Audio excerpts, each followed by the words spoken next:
ప్రస్తుతం బంగాళదుంపలు, ఉల్లిపాయల ధరలు వేగంగా పెరుగుతున్నాయి. కూరగాయల ధరలు పెరిగిన వెంటనే తినుబండారాల ధరలు పెరగటం ప్రారంభించాయి. ఇప్పుడు పెళ్లిళ్ల సీజన్ కూడా మొదలైంది. ఇది కూరగాయల ధరలపైనా ప్రభావం చూపుతుంది.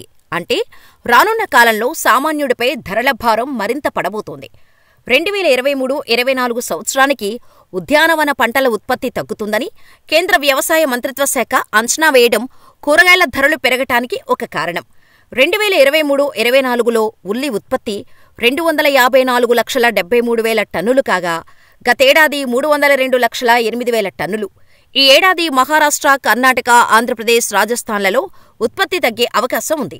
ఈ రాష్ట్రాల్లో వరుసగా 34.31 లక్షల టన్నులు, 9.95 లక్షల టన్నులు, 3.54 లక్షల టన్నులు, 3.12 లక్షల టన్నులు ఉత్పత్తి చేయవచ్చని నివేదిక పేర్కొంది.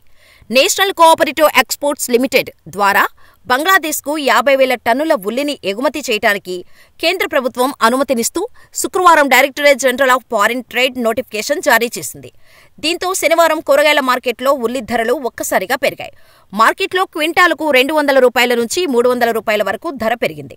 ప్రస్తుతం మార్కెట్లో డిమాండ్ ఎక్కువగా ఉండటం, ఉత్పత్తి తగ్గిపోవటంతో ప్రభుత్వం ఎగుమతులపై నిషేధాన్ని ఎత్తివేసింది. ప్రభుత్వం తీసుకున్న ఈ నిర్ణయంతో బడా వ్యాపారులు ఉల్లిని బయటకు పంపి సొమ్ము చేసుకుంటున్నారు. వారం రోజుల్లో ₹10 నుంచి ₹15 ఉన్న బంగాళాదుంప ధర ₹20 నుంచి ₹30 ధర మధ్యకు చేరిందని ఓ నివేదిక పేర్కొంది.